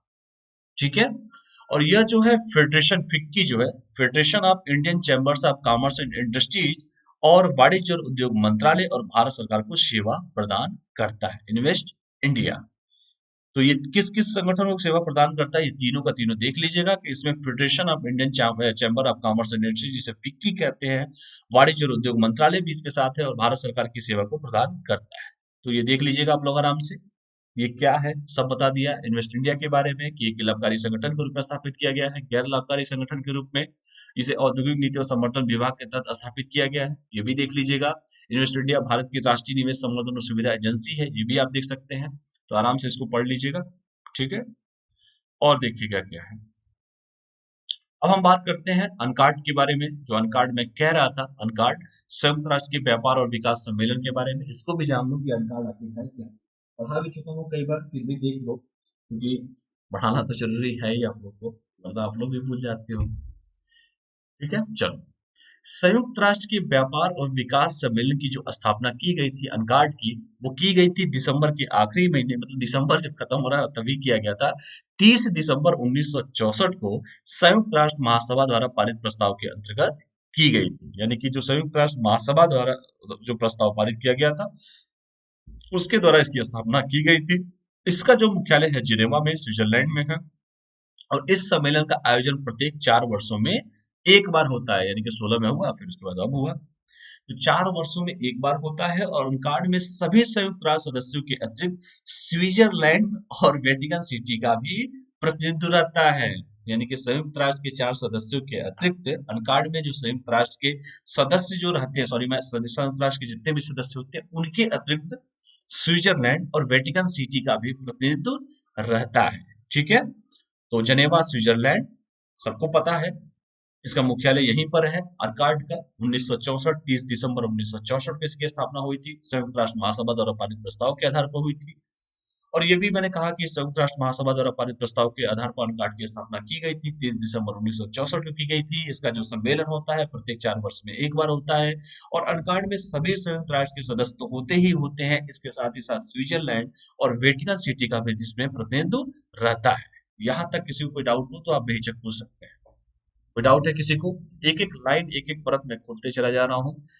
इन्वेस्ट इंडिया से लगा है, आपको जितने भी अवार्ड से लगा है, क्या क्या हुआ क्या क्या नहीं हुआ, सब बताएगा। मुझे नहीं लगता किसी को कोई समस्या होगी। चलिए और भी देखिए, और क्या क्या है अनकार्ड के बारे में, और भी देखिए। इसके मुख्य अंगों में व्यापार और विकास बोर्ड, वस्तुओं और सेवाओं के व्यापार, निवेश, तकनीक व उससे जुड़ी वित्तीय मामले तथा व्यापार प्रोत्साहन व विकास से संबंधित 3 आयोग और एक सचिवालय शामिल है। इतना लंबा चौड़ा देख लीजिए, क्योंकि भविष्य में हमेशा काम देगा। भाई अनकार्ड है तो कभी खत्म तो होने वाला है नहीं। इसकी स्थापना 30 दिसंबर 1964 को की गई थी, इसी के अंतर्गत वो काम किया है वो। और सबसे इम्पोर्टेंट बेटा ये है आपका, जो मैं बता रहा हूं कि उल्लेखनीय है कि अनकार्ड के द्वारा व्यापार और विकास रिपोर्ट, ठीक है, जिसे ट्रेड एंड डेवलपमेंट रिपोर्ट, विश्व निवेश रिपोर्ट, वर्ल्ड इन्वेस्टमेंट रिपोर्ट, अल्प विकसित देश रिपोर्ट जिसे लिस्ट डेवलपमेंट कंट्रीज रिपोर्ट इत्यादि प्रकाशित किए जाते हैं। अभी हाल ही में मैंने पढ़ाया था ना लिस्ट डेवलपमेंट कंट्रीज रिपोर्ट, ध्यान से पढ़ा होगा अगर आप लोगों को, तो आपको पता होगा, अनकार्ड भी पढ़ा चुका हूं आप लोगों को। तो इसके द्वारा जो रिपोर्ट जारी किया जाता है उसको आप लोग ध्यान से पढ़ लीजिएगा, पेपर में कई बार पूछे जाते हैं। ये अनकार्ड के द्वारा व्यापार और विकास रिपोर्ट तो है ही, निवेश, विश्व निवेश रिपोर्ट भी है, वर्ल्ड इन्वेस्टमेंट रिपोर्ट है, अल्प विकसित देश रिपोर्ट, ये जितने भी रिपोर्ट में जो मैं बता रहा हूँ वो अनकार्ड के द्वारा प्रकाशित किए जाते हैं। इसीलिए अनकार्ड ये महत्वपूर्ण हो जाता है। तो अभी इसकी जो मैं बात कर रहा था, वर्ल्ड इन्वेस्टमेंट रिपोर्ट की तो बात कर रहा था मैं, ये इसके द्वारा अनकार्ड के द्वारा प्रकाशित किए जाते हैं। ये कई बार पेपर में पूछा जाता है, तो आराम से आप लोग पढ़ लीजिएगा अनकार्ड क्या है, इन्वेस्ट इंडिया क्या है, सरकार के द्वारा कौन कौन सी योजनाएं चलाई गई थी, क्या काम था, कितने साल पे इसकी मीटिंग होती है, कहाँ पर इसका मुख्यालय है, सब पढ़ लेना आप लोग। ठीक है, बार बार वो चीजें घूम फिरा के आएंगी, इससे अच्छा है कि एक बार पढ़ के कहानी खत्म करिए। तो ये रहा आज का महत्वपूर्ण क्लास। मुझे उम्मीद है कि आज की क्लास में आप लोग एंजॉय किए होंगे। चाहे वो सोशल इशू का इशू था वो पढ़ाया गया, चाहे क्यूबा का जो समस्या थी वो पढ़ाया गया, हमारे क्यूबा के क्या संबंध थे वो आपको पढ़ाए गए, अनकार्ड की रिपोर्ट, इन्वेस्ट इंडिया, सब कुछ पढ़ाया गया। तो आराम से इसको पढ़िएगा, जो भी क्वेरी होगी, जो भी पूछना होगा, ये टेलीग्राम का लिंक मैं दे ही दिया हूँ, टेलीग्राम का लिंक है, इस टेलीग्राम के लिंक से आप लोग जुड़ जाइएगा। जो भी इंफॉर्मेशन मुझसे पूछना होगा, जो भी क्लास कब मेरी लगती है, क्या टाइमिंग है, क्या डेट है, सब मैं टेलीग्राम पे पोस्ट कर देता हूँ। टेलीग्राम का लिंक है, प्रिंस जायसवाल का नाम है मेरा, अनअकैडमी प्रिंस जायसवाल सर्च करेंगे टेलीग्राम पे, मिल जाऊंगा टी शर्ट के साथ, खूबसूरत टी शर्ट के साथ। अपने ये कोड है, इस कोड का यूज करके अपने सब्सक्रिप्शन पे 10% बचा सकते हैं। कोड है PJ01, 01 है, PJ01, P for Prince, J for Jaiswal, 01 है। और ये टेलीग्राम का लिंक है, प्रिंस जायसवाल के नाम से ही है, अनअकैडमी प्रिंस जायसवाल के नाम से है। चैनल को लाइक कीजिए, शेयर कीजिए, सब्सक्राइब कीजिए, और थैंक्स फॉर वॉचिंग। अगर किसी को कोई समस्या होगी तो आप हमसे टेलीग्राम में भी संपर्क कर सकते हैं, अनअकैडमी प्रिंस जायसवाल के नाम से। तो क्लास को मैं यहीं पे ऑफ करता हूँ, अगर किसी को कोई समस्या होगी तो आप हमसे पूछ सकते हैं। ठीक है, तो क्लास को हम यहीं पर बंद करते हैं। ठीक है, थैंक्स ऑल ऑफ यू, कल फिर मिलेंगे, तब तक के लिए पढ़ाई कीजिए, स्वस्थ रहिए, मस्त रहिए और पढ़ते रहिए। बहुत बहुत धन्यवाद, thank you all of you.